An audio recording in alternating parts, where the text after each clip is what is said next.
Good morning, everyone. Welcome to Policy Exchange. It's a particular pleasure to be able to welcome any Prime Minister, particularly this one, not least in the light of his long-time association with this think tank, long predating his election to Parliament in 2015, but also because, as many of you will know, his own work on undersea cables and other aspects of national security policy give a sense of the longevity and pedigree of his interest in the topic of threats to this United Kingdom, both at home and abroad. It's a particularly appropriate moment in time with the sharpening international climate and with the longevity of his own part in policy development in this terrain, both in and outside government. I know that he will be also delighted to answer questions afterwards, which he will be chairing himself. So please join me in welcoming the Prime Minister.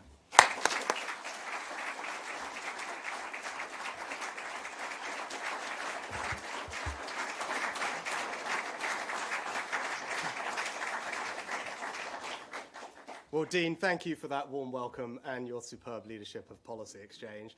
As you said, as a proud alumnus, I'm truly delighted to be back. Now, at some point in the second half of this year, we will all go to the polls and make a choice. Not just about Conservatives versus Labour or Sunak versus Starmer. It will be a choice between the future and the past. Now, I remain confident that my party can prevail, not because of our record alone, but because we will be the only party really talking about the future. And not with vague, lofty platitudes, but with bold ideas and a clear plan that can change our society for the better and restore people's confidence and pride in our country. Now, I feel a profound sense of urgency because more will change in the next 5 years than in the last 30. I'm convinced that the next few years will be some of the most dangerous, yet the most transformational that our country has ever known. So the question we face today is this: who has the clear plan and bold ideas to deliver a secure future for you and your family? The dangers that threaten our country are real. They're increasing in number. An axis of authoritarian states like Russia, Iran, North Korea and China is working together to undermine us and our values. War has returned to Europe, with our NATO allies warning that if Putin succeeds in Ukraine, they might be next. War rages too in the Middle East, as Israel defends itself, not only against the terrorists of Hamas, but a barrage of missiles fired for the first time directly from Iran. Right now in Africa, conflicts are being fought in 18 different countries. And Putin's recklessness has taken us closer to a dangerous nuclear escalation than at any point since the Cuban Missile Crisis. Now, these are not faraway problems. Iranian proxies are firing on British ships in the Red Sea, disrupting goods destined for our high street. Here at home, China has conducted cyber targeting of our democratically elected MPs. Russia has poisoned people with chemical weapons. And when Putin cut off the gas supplies, it had a devastating impact on people's lives and threatened our energy security. And in this world of greater conflict and danger, 100 million people are now displaced globally. Countries like Russia are weaponizing immigration for their own ends, and criminal gangs keep finding new routes to across European borders. Illegal migration is placing an intolerable strain on our security and our sense of fairness. And unless we act now and act boldly, this problem is only going to grow. Extremists are also exploiting these global conflicts to divide us. People are abusing our liberal democratic values, the freedom of speech, right to protest, to intimidate, threaten, and assault others, to sing anti-Semitic chants on our streets and our university campuses, and to weaponize the evils of anti-Semitism or anti-Muslim hatred in a divisive, ideological attempt to set Britain against Britain. And from gender activists hijacking children's sex education to cancel culture, vocal and aggressive fringe groups are trying to impose their views on the rest of us. They're trying to make it morally unacceptable to believe something different and undermine people's confidence and pride in our own history and identity. Scottish nationalists are even trying to tear our United Kingdom apart. But for all the dangers ahead, few are felt more acutely than people's sense of financial insecurity. We've been pounded by a series of once-in-a-generation shocks, the worst international financial crisis since the Great Depression in the 1930s, the first global pandemic since the Spanish flu in 1918, the biggest energy shock since the 1970s. Global forces, yet they are hitting our living standards here at home. We must be prepared strategically, economically, with robust plans and greater national resilience to meet this time of instability with strength. And people's sense of insecurity is only heightened by the fears about new technologies like AI. When the IMF says 40% of jobs could be affected, or hundreds of leading experts say the risk could be on a par with pandemics or nuclear war, and when children are exposed to bullying, sexualized content, or even self-harm online, people want to know that they've got someone in charge who understands these dangers, because only if you understand what is happening can you be trusted to keep us safe. But the paradox of our age is that for all the profound dangers that we face right now, we also hold in our hands an opportunity for human progress that could surpass the Industrial Revolution in speed and breadth. Technologies like AI will do for the 21st century what the steam engine and electricity did for the 19th. They'll accelerate human progress by complementing what we do, speeding up the discovery of new ideas, and by assisting almost every aspect of human life. Think of the investment they will bring, the jobs they'll create, and the increase in all our living standards that they'll deliver. Credible estimates suggest AI alone could double our productivity in the next decade, and in doing so help us create a world of less suffering, more freedom, choice, and opportunity. Just imagine every child in school with their own personalized tutor, and every teacher free to spend more time personally developing each student. New frontiers in medical diagnostics, where a single picture of your eyes can not only detect blindness, but predict other diseases like heart attacks or Parkinson's.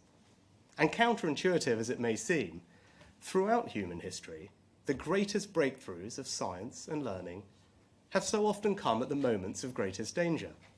The first electronic digital computers were developed by British codebreakers in the Second World War.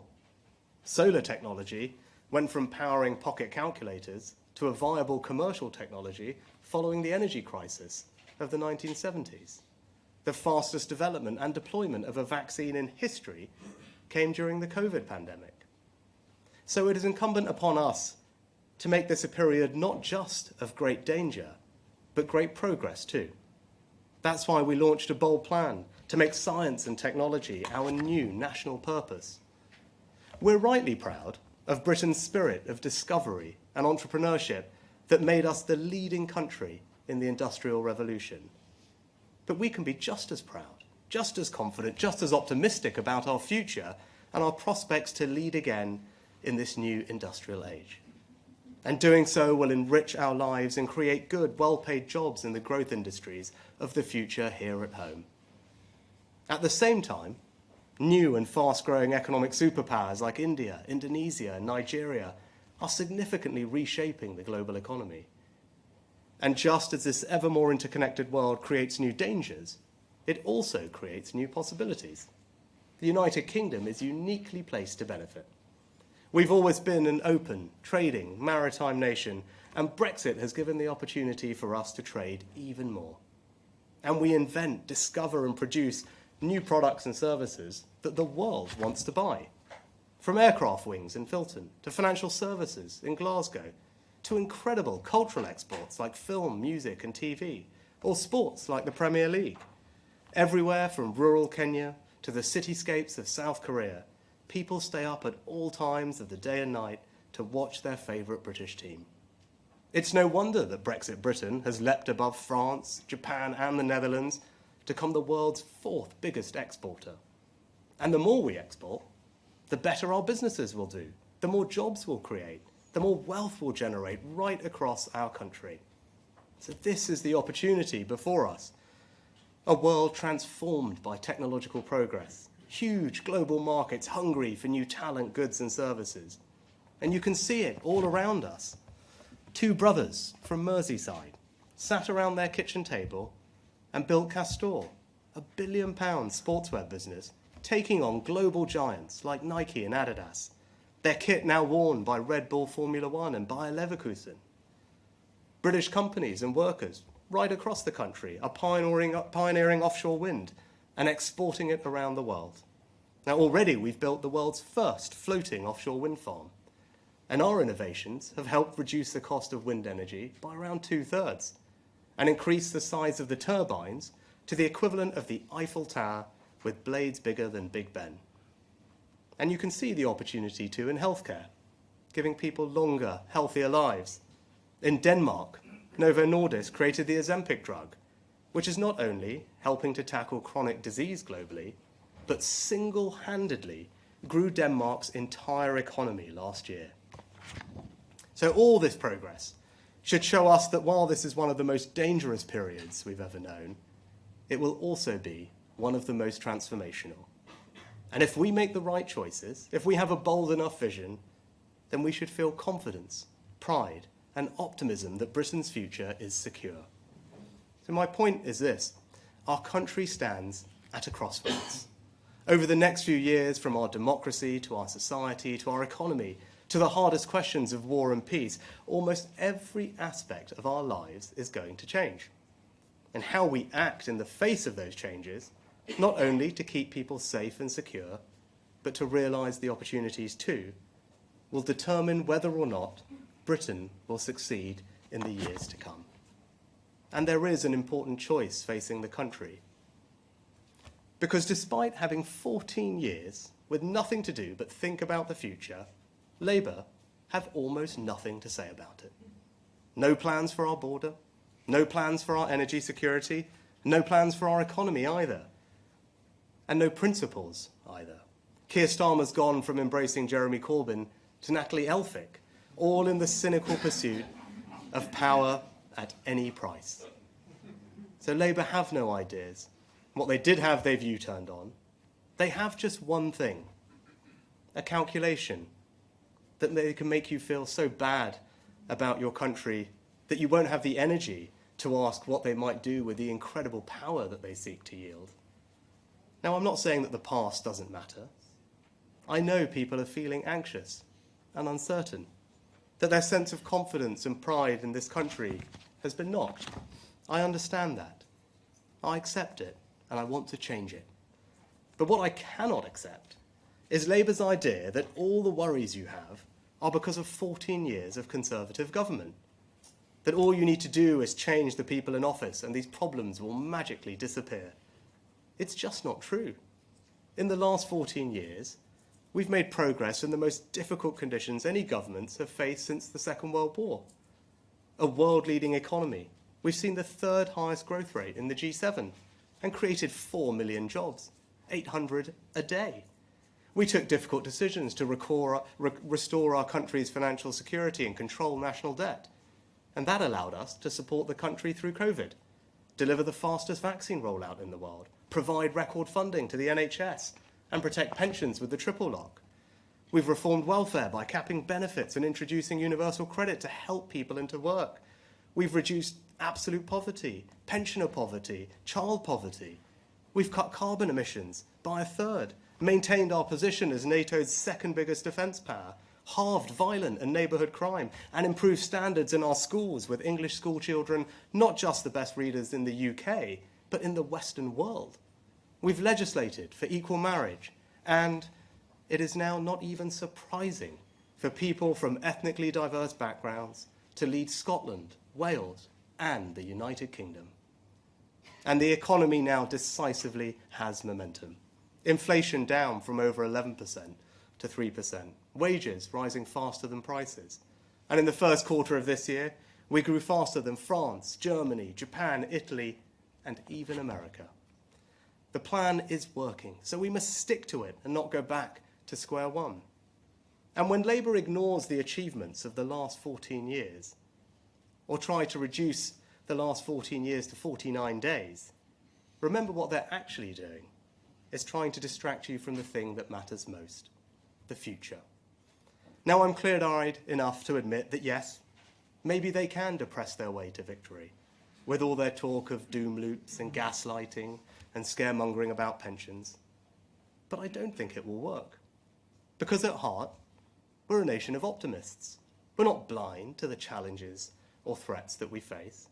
We just have an innate belief that whatever they are, we can overcome them, as we have done so many times in our history, and create a secure future for you and your family. So let me tell you more about my vision for how I would lead this country through this time of danger and transformation. The highest priority of a Conservative government is to keep our country safe. We've proudly taken the generational decision to increase defence spending to a new baseline of 2.5% of GDP by 2030. Yet Labour have refused to match our pledge. Keir Starmer supported a former Labour leader who wanted to abolish the army and withdraw from NATO. And Labour's current deputy leader, shadow foreign secretary, and many others voted against our nuclear deterrent, the ultimate guarantor of our security. Now, Labour want to pretend that this is all history, ancient history, but it's not, and it should worry us. Because the defence of our country and our values requires seriousness of purpose, moral clarity, and the willingness to make big choices and sacrifices elsewhere to fund it. Either you believe the world is more dangerous, or you don't. Either you have the strength to lead, or you don't.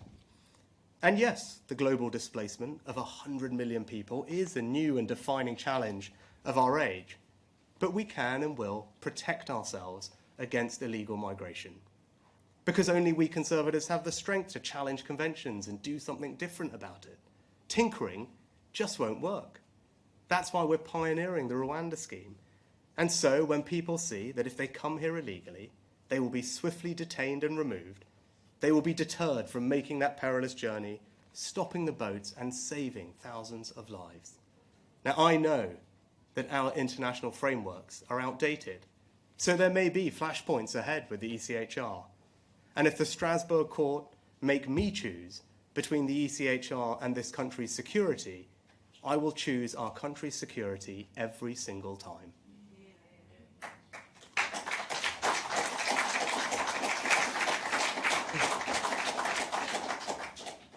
And nor will I ever compromise on defending our values, our history, our way of life against those who seek to undermine them. I am unapologetically proud of who we are. And under my leadership, ours will be a country where people can disagree in good faith, but where they must do with respect and decency for others. A country where the benefits of belonging to our union are self-evident to the overwhelming majority of our people. A country where we strengthen and protect the greatest institution of all, the family. Better protect children from the harms of the online and offline worlds, and do more to protect single-sex spaces. A country where we celebrate the small acts of kindness that bind our society together, and where we actively work to rebuild the civic involvement and pride that have always formed part of our distinctive national culture. A country where we honour those prepared to pay the highest price for our freedoms as we make the best place in the world to be a veteran here at home. And a country where we properly respect the older generation. They've contributed all their lives.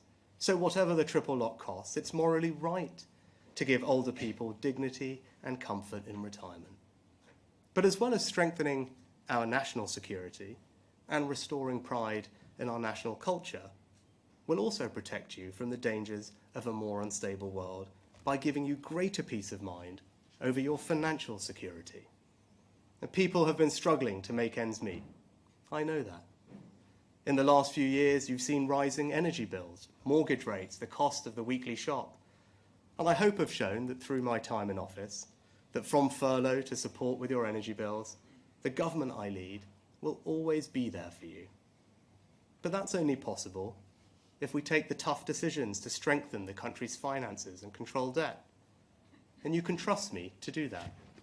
When I stood for the leadership of my party, and my opponent's policies imperiled our financial strength, I was sooner prepared to lose than abandon what I believe so deeply is right for our country. I feel the same conviction about net zero. In a more unstable world where dictators like Putin have held us to ransom over energy prices, I reject the ideological zeal of those who want us to adopt policies that go further, faster than any other country, no matter what the cost or disruption to people's lives. That's exactly Labour's approach. They act like a pressure group, not a would-be government. And the Conservatives will govern in the national interest, leading us to net zero in a serious, hard-headed way that prioritises our nation's energy security and the financial security of hard-working families. Now, but even as we strengthen our security and our sense of pride and confidence in ourselves, I also feel a sense of urgency about readying our country to succeed in a world transformed. And that starts by giving all our young people, wherever they live, whatever their background, the skills and the knowledge to succeed. Building on the success of the last 14 years, we will create a truly world-class education system. The Advanced British Standard is the most far-reaching reform to education for 16 to 18-year-olds in a generation. We're tearing down the artificial barriers between technical and academic education, increasing children's time in the classroom, studying a greater breadth of subjects to match our competitors, and unapologetically saying that every single child must leave school not just literate, but numerate as well. Now, I know that this will not win universal acclaim, but maths will be fundamental to our children's life chances in this new technological age. And it is our duty to give them those skills. And more, we'll end rip-off degrees and massively expand the number of apprenticeships, because a degree is not the only path to success in the modern economy. And we'll make sure that everyone has the funding they need to retrain or learn new skills at any point in their lives, because in the future, education won't stop when you walk out of the school gates.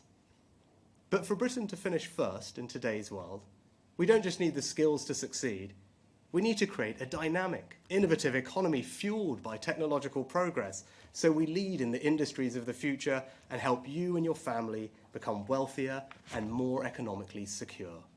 And the government I lead is creating the conditions for a new British dynamism by investing in the new infrastructure of the future, not just roads, railways and buses, but gigabit broadband, research and development, computing power, by helping to create hundreds of thousands of good, secure, well-paid, highly skilled jobs that will level up opportunity right across the country. And yes, by taking the necessary decisions to build the right homes in the right places to support those jobs. But true British dynamism won't come from the state alone. It will come from you. It will come from the ingenuity and creativity of the British people, given the support, the opportunities and the rewards to have, pursue and realise big ambitions. If you have a brilliant idea, I want you to build it. If you're passionate about solving a problem, I want you to pursue it. And if you simply want to set up on your own, I want you to get out there and do it. Because you won't find the future written in a slide deck in a Whitehall Quango. You'll find it out there in our country. And so the government I lead will create the conditions for people themselves to try, to build, to invent. Yes, sometimes to fail, but more often to succeed. That's why we're cutting taxes directly on investment. It's why we're cutting taxes to encourage innovation, and it's why we're seizing the freedom and the flexibility of Brexit. Because so often the EU's default approach was top-down precautionary regulation, whereas we in the UK now have the chance to be more agile, so that rather than stifling innovation and growth, we encourage it in everything from financial services to agriculture, from healthcare to house building.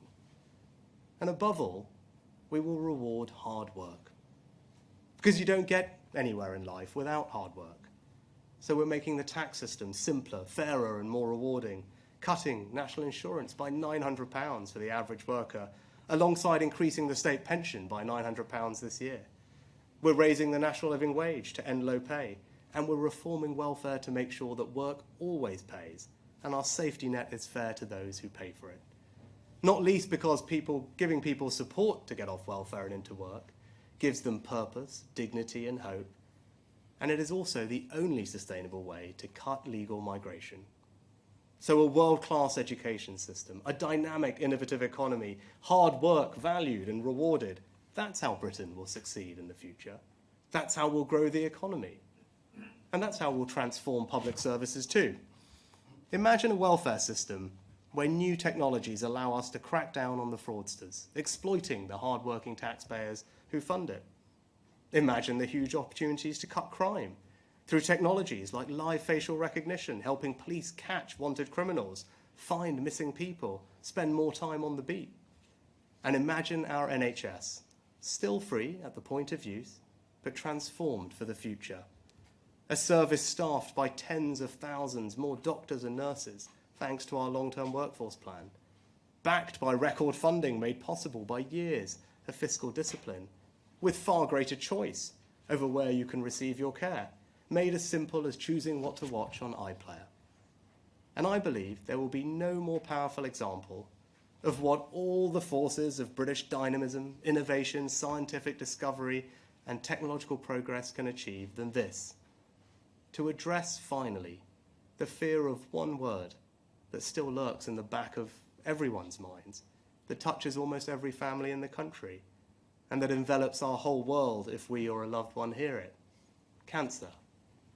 Yet even here, if we are bold enough, there can be cause for new hope. We already know that we can prevent most lung cancers, the UK's leading cause of cancer deaths, by stopping smoking. That's why I took the important decision to create a smoke-free generation. And with huge breakthroughs in early diagnosis and new treatments like the mRNA vaccine for skin cancer, I believe we can be just as bold and ambitious in improving rates of cancer survival.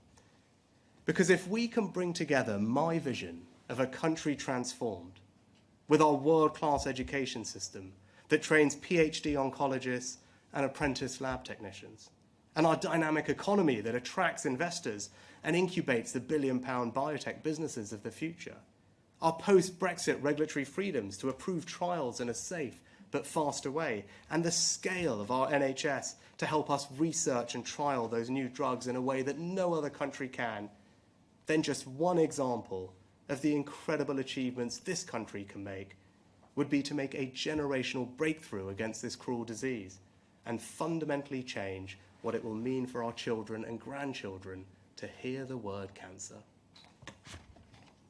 So today, I've set out my vision for how Britain can succeed in one of the most dangerous yet transformational eras we've ever known. The values that lie behind that vision are a new patriotism, a confidence in ourselves and in all that we can achieve. I refuse to accept the doomsterism and the cynical narrative of decline that my opponents hope will depress people into voting for them. And I reject those who insidiously question our history and our identity. I believe in that innate confidence in ourselves that has always run through our island story. And just as we're proud of all that we created, invented, and discovered in our past, so we can be confident and optimistic about what we will achieve in our future. My pledge to you is that I will create the conditions to make that possible, to help you fulfill your ambitions, to build the world-class education system that gives our children the skills they need to succeed no matter where they started in life, to create that dynamic, innovative economy that will give you the opportunity of a wealthier, more financially secure life for you and your family, to restore our sense of civic pride and national cohesion so that we can be secure in the knowledge that we are all on the same side. And above all, you can trust me to keep you and your family safe and secure from the threats we face at home and abroad. There are storms ahead. The dangers are all too real. But Britain can feel proud again. Britain can feel confident again, because with bold action and a clear plan, we can and we will create a secure future. Thank you.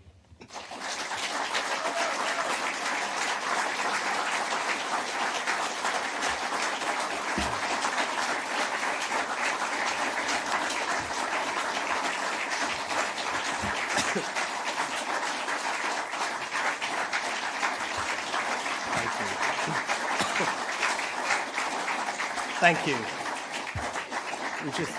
Thank you Very kind. Thank you very much. We just turned to some questions from the media. If I could start with the Sun, please. Thank you, Prime Minister. Harry Cole from The Sun. You mentioned our secure future and defence spending and security being on the ballot paper.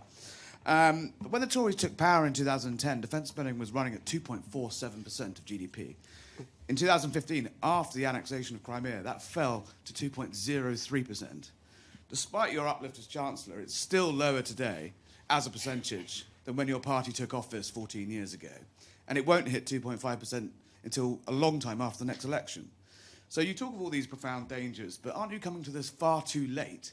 And how can voters really believe that your security is safe in the Tories when they look at the last 14 years of spending? So, Harry, I could just completely reject the premise of what you said.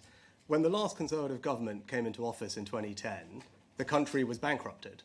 Everyone remembers the note that was left, that was no money left. And that government, my predecessors, had to make some pretty tough choices.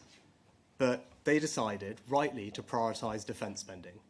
And it maintained 2% of GDP since 2010 for a decade, which was the NATO standard that actually the UK pioneered at the summit in Wales in 2014. And if you look at that last 10 years, we have remained one of the few countries in NATO to meet that 2% standard. We've remained the largest defence power in Europe and the second largest in NATO behind the US. So actually I'm applaud and I'm grateful to my predecessors, including David Cameron, for making that difficult decision. I'm not sure it's a decision that the Labour Party would have made because they're not making that decision today. And that's the question going forward, is the choice in the future. You've got a party that you've always been able to trust with defence, and you can trust them and trust me when we think about the future, because sadly we are living in the most dangerous time that we've seen since the Cold War, and I believe that the next few years will be one of the most dangerous times our country has ever lived through. An axis of authoritarian states, Iran, Russia, North Korea, China, acting in an assertive way that is threatening our values, threatening our interests abroad and at home in a more interconnected world. And what are we doing to meet that threat? We've made the generational decision to strengthen our national defence and increase defence spending to a new standard. And that's not just all on the come. When I made that announcement a few weeks ago, it was coupled with an instant increase in our defence spending of £500 million to support Ukraine, which, as everyone can see from the news today, is absolutely the right imperative, because an investment in Ukraine's security is an investment in our security. We have peace through strength. We have to restore deterrence, and that's why it's imperative that Putin fails. And the question at the election is that choice. Who can you trust to keep you safe in this more dangerous world? Well, you can trust me, you can trust the Conservatives, because we've made that decision. That requires leadership, it requires us to prioritise defence. That's not easy. There were plenty of people who said, well, you should do other things instead. I don't think that's the right thing for our country. But Keir Starmer's made it very clear that he doesn't agree with that. He doesn't agree that this is a more dangerous time that requires us to invest more in defence. Hasn't matched that pledge. This is someone who supported Jeremy Corbyn, who wanted to scrap the army and leave NATO that you talk about. And as I said, right now, the deputy leader of the Labour Party, the shadow foreign secretary, and multiple other members voted against our nuclear deterrent. That is the ultimate guarantee of our security. So I actually think that choice is very clear, that it is a more dangerous world. Anyone who's pretending to you that it isn't being straight with the public. And the right thing to do for our country in that environment is to increase more in defence. That's the decision we've made, and I'm confident that the country will agree with it. Next, can I go to the Daily Telegraph? Thank you, Prime Minister. Ben Riley-Smith from the Daily Telegraph. You're laying out your election pitch, but you won't tell us when the election is. Can you just be categorical and say you're not going to call an election for July? So, Ben, I've been clear, I think, since right at the beginning of this year, that my working assumption is that we'll have an election in the second half of this year. Now, look, obviously, this question about election timing is a game that the Labour Party want to play, right? They want to make everything about process and not about substance. But I think the country deserves a more substantive debate than that. And look, when that election campaign does come, when people are considering that choice, I am happy to debate Keir Starmer as many times as he would like on that choice. I'm being very clear. I think this is the most dangerous and transformational time that our country has experienced in generations. That's the choice at the election. That's the substance that we should be debating. Now, I'm clear we are prepared to take the bold action that is necessary, that we have a clear plan that is working to deliver a secure future for everyone in our country. That's what the election should be about. That's the debate that we should be having, not on process and timing. I'm looking forward to those debates when they come. Next, ITV. Robert Preston, ITV. Prime Minister, you talk about the importance of growth and security, but since the 2019 election, we've had economic chaos, we've had what you might call ethical chaos, we've had more turnover of ministers and prime ministers than during any government in history, we've got trauma in the health service. Why on earth shouldn't voters look at the recent past as a guide to the future under a Tory government? And just separately, a number of your Tory colleagues have said to me that it's good riddance to Natalie Elphicke. Do you agree with them? Robert, thanks. Look, on this question about the past and the future, let me be crystal clear. No, I'm not standing here pretending that everything's been perfect about the last 14 years. Of course I'm not. Right? But I am incredibly proud of our record in government. In some of the most difficult circumstances that any governments have faced since the end of the Second World War, not least starting with a country that was left in a financially bankrupt state. And I went through the list of achievements, I won't go over them all over again, but whether you look at the economy, whether you look at the transformation in our schools, whether you look at the strengthening of our defence, the welfare system, our progress on climate change, all these things, how we've progressed as a society in inclusiveness, it's a record to be proud of. Of course, there will be areas which are far from perfect, and I accept that. But you talk more recently about the last few years. Those are global shocks. The pandemic didn't just happen to the UK. The war in Ukraine had an impact on energy bills, not just in the UK. What's happening right now in the Middle East is not just something that concerns the United Kingdom. Right? The world is becoming a more dangerous place. And the question that I hope the country asks themselves at the election is about the future, because that's what's at stake. At a time that is more dangerous, is potentially more transformational than at any point that we've known in a long time, who can you trust to have the bold ideas, to have the clear plan that will deliver a secure future for you? And you talk about track record, people can judge me on my track record since I've had this job, right? Tackling a more pragmatic, hard-headed approach to net zero, ensuring that we have secured our economic recovery, as you and I were discussing last week, delivering tax cuts, making sure we're investing in the industries of the future, taking advantage of Brexit, growing our trade. These are all the things that we've done just in the last 18 months, and that brings me on to Natalie Elphicke. And look, actually, more than anything, I think it shows less about her, and it's more about Keir Starmer. And it shows him to be completely and utterly unprincipled. Right? This is someone who went from embracing Jeremy Corbyn to embracing Natalie Elphicke. It just tells you that you can't trust what the guy says, right? And if you're trying to be everything to everyone, fundamentally, you don't stand for anything. And I think that will be increasingly clear to people. And on the substantive topic about illegal migration, which Labour have been trying to talk about, I mean, they announced that you were all there. They announced a plan last week, which, when I went through it, essentially is exactly the same plan that I announced, that you all listened to, a year ago, that we've already implemented, that's already making a difference. But they left out the most important part, which is that you've got to have a deterrent. That's the boldness that's required if you're going to deal with the insecurity that we face. Right? No amount of extra caseworkers are going to change that. Right? You've got to make it crystal clear that if you come to our country illegally, you won't be able to stay. That's what the National Crime Agency think. That's how we've solved illegal migration from Albania. Right? That's what you need. That's why the Rwanda scheme is so important. And he's been very clear, right, that he ultimately is going to grant an amnesty for illegal migrants, which just allow thousands of them to enter here and to stay here. And as Natalie Elphicke herself said in the not too distant past, Labour are an open borders, pro-immigration party that doesn't want to stop the boats. Her words, not mine. Next, can I go to the BBC? Thank you, Chris Mason, BBC News. Let's cut to the quick here, Prime Minister. Are you saying the country would be less safe under Keir Starmer? And in summary, is this the beginning of an argument from you that says, be careful what you wish for, better the devil you know? In a word, yes, Chris. I'm very clear, right? I'm the Prime Minister of this country. I've been doing this job, and I've set out today that I believe that the next few years will be both the most dangerous that our country has experienced in a long time and also the most transformational. Now, you can disagree or agree with that, but I happen to think that's the truth. Everything that we're seeing in the world from today, from the last week, last few months, tells me that this is an incredibly dangerous time. And what the country needs, what the country wants, what the country deserves, is to know that there's a secure future for them and their families ahead. That is the choice at the next election. And I'm also clear that my track record and the decisions that we're making in government show that we are the party that has the bold action, the clear plan to deliver that secure future. That's a debate that I'm looking forward to having. Next, Daily Mail. Thanks, PM. You said you want to fight the election campaign on the future, not the past. Does that mean that there'll be no place for Boris Johnson when it comes to the campaign? Yeah. Now, I've been clear about this as well in the past, right?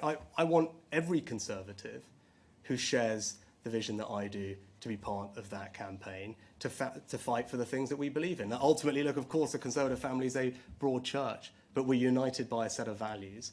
And that set of values that I talked about earlier on are founded in innate optimism about our country and what it can achieve, an intrinsic sense of pride in our history and our identity, and a knowledge that actually progress comes from people, not from the state. And that's about creating the dynamic, innovative economy I talked about, seizing the opportunities of Brexit, recapturing what we had. We led the world in the Industrial Revolution. Right? That's what we did in this country. That was the most extraordinary time of change and progress for humanity and for British people. We led that. And I see no reason why we can't lead again in the future. And that vision that I pointed out and outlined of a more secure future for families, where we can have confidence in our strength, where we're protecting people from the threats we face, when we're securing our borders, when we have a pragmatic approach to net zero that's serious, that's hard-headed, that makes sure that we give everyone in our country financial security. That is a Conservative message that I'm confident everyone can get behind. And the choice of the next election is not between this Conservative and that Conservative. The choice of the next election is between me and Keir Starmer. It's between the Conservatives and Labour. But crucially, it's about the future versus the past. And we are the only party that is talking properly about the future and has a plan to deliver a secure future for our country. Next, LBC. Hi, Natasha from LBC. Just to follow up on Chris's question. So are you saying today that you think that Keir Starmer would make this country more unsafe? And on Ukraine, it was reported over the weekend that David Cameron persuaded Donald Trump to back more funding for Ukraine on the premise he could secure a peace deal. Can you assure us that the West is not about to force Ukraine into taking a peace deal? Thank you. Yeah. No, I believe that we will keep this country safe, and Keir Starmer's actions demonstrate that he won't be able to do that. I believe this is the most dangerous time that we've faced for generations. That's why we've made the decision to increase defence spending to 2.5%. That's not an easy decision. Right? That is a decision that we've made. That's a choice that we've made. That's a priority that we think is right for the country. Keir Starmer and the Labour Party have been crystal clear that they don't believe in that. They will not match that choice.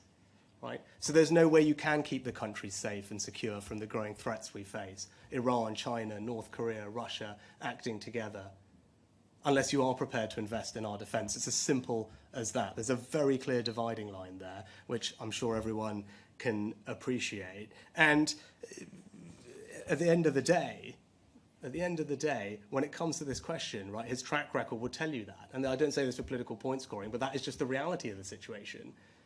He's someone who believed Jeremy Corbyn would make a good Prime Minister of our country, not once but twice. Right? Jeremy Corbyn wanted to pull us out of NATO, wanted to scrap the army.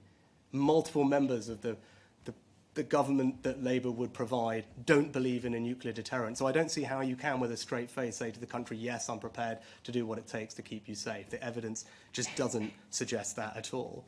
And it's because of that increase in defence spending that I can stand here and provide more support to Ukraine. And not just that, can say that that support to Ukraine will be provided for as long as is necessary to repel Russian aggression. Keir Starmer can't stand here and make that pledge. And actually, Labour Party and Keir Starmer not matching our investment on defence spending emboldens our adversaries.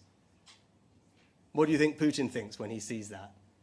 That he thinks the West isn't prepared to make the tough choices to invest in their security? Because Russia's economy has mobilised for war. He's continuing to be aggressive. We need to meet that aggression with strength and allied strength. And not to comment on individual conversations, but with actions, that's what we're doing. We've always led in NATO.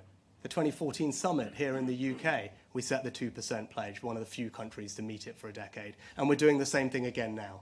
A new baseline for NATO, 2.5% of GDP, that yes, other countries, I hope, over time will come to match, because an investment in our collective security is a right thing for this time. And Keir Starmer's inability to say that he will match it emboldens our adversaries and doesn't demonstrate leadership to our allies at exactly the time that that's what we need.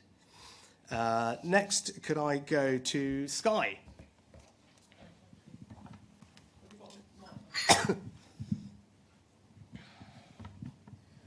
Prime Minister, thank you.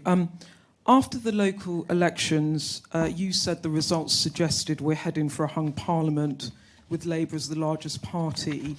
You've also ruled out doing any deal with another party. So as you outline these future threats, why have you openly admitted that you're not going to be able to stay on as Prime Minister? Thank you.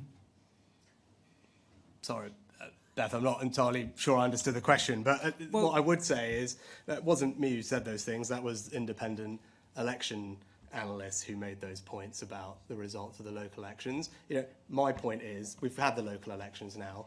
The next election that our country is going to face is the general election. And the choice of that general election is clear, as I said. It's about the future versus the past. And as I've set out today, we have a clear understanding of what the future entails. The most dangerous time that we've known in a long time, but also the most transformational. And it is only us, it is only me, that have the bold ideas and the clear plan that will deliver a secure future for the country. And that's the substance of the debate that I'll be having at the next election. And then lastly, if we could just go to Channel 4. Thank you very much, Prime Minister. Can I just follow on the LBC question about what that Sunday Times article said?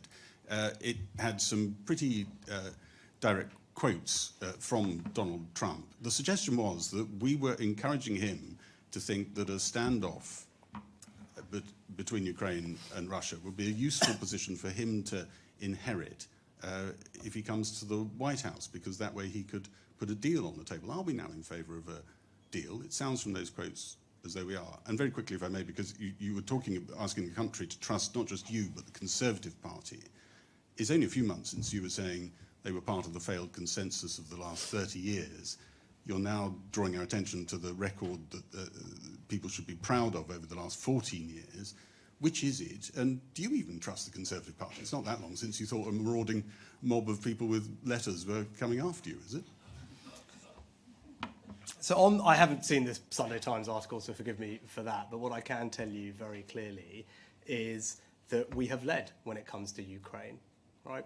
My predecessor, Boris Johnson, did that. I've continued that, not just in quantum, but also being the first to provide new capabilities, whether that was tanks, a decision I made, main battle tanks, long-range weapons, first to provide bilateral security assurances for the long term, first to train Ukrainian soldiers. So we have had a track record of leadership under me and my predecessors on that question, which I'm A, proud of, and everyone should be proud of it, but B, that's the right thing to do. Because if you want to strengthen this country's security, we need to re-establish deterrence. Right? An investment in Ukraine's security is an investment in our security. Our NATO allies in Eastern Europe are already worried about the prospect, or if Putin is able to succeed, that they'll be next, with all the consequences that would bring. And it's not just Putin that would be emboldened, it's our adversaries all around the world that are looking at this moment and seeing how we react to it. So in order to have security, we do need to invest more in defence. We do need to support Ukraine. That's what we've consistently done. But also it's right that we talk with our allies about that. And when it comes to the Americans, as I said a couple of weeks ago, is that, whilst we are enormously grateful for the continued support and investment they put into European security, it's not right to rely on American taxpayers to do that if we're not prepared to make sacrifices for our own security. Now, I am. That's the decision I've made on defence spending. So when I'm in the US or when I talk to Americans, when David Cameron does, when Grant Shapps does, we're able to say we are leading. Right? We are investing more than anyone else in European security. That's the right thing to do. Others need to do the same and ensure that our alliance remains strong. Keir Starmer cannot say that. He cannot say to our American allies or to others that we are leading, that we are investing more in our own security. And that's a clear contrast. And look, on your last question, as I talked about it previously, I'll just end on the same point. Right? I'm not for 1 second pretending everything about the last 14 years is perfect. Of course not. right? It would be wrong to do that. I'm not doing that. But I am proud of the record. I was proud of the record when I made that speech too. Just take one thing, our education reforms, in large part pioneered by a lot of the work that happened here at Policy Exchange. Children from the most disadvantaged backgrounds now more likely to go to university than they were before. The attainment gap before COVID closed. Making sure that our kids are the best readers in the Western world. And again, that didn't happen by accident.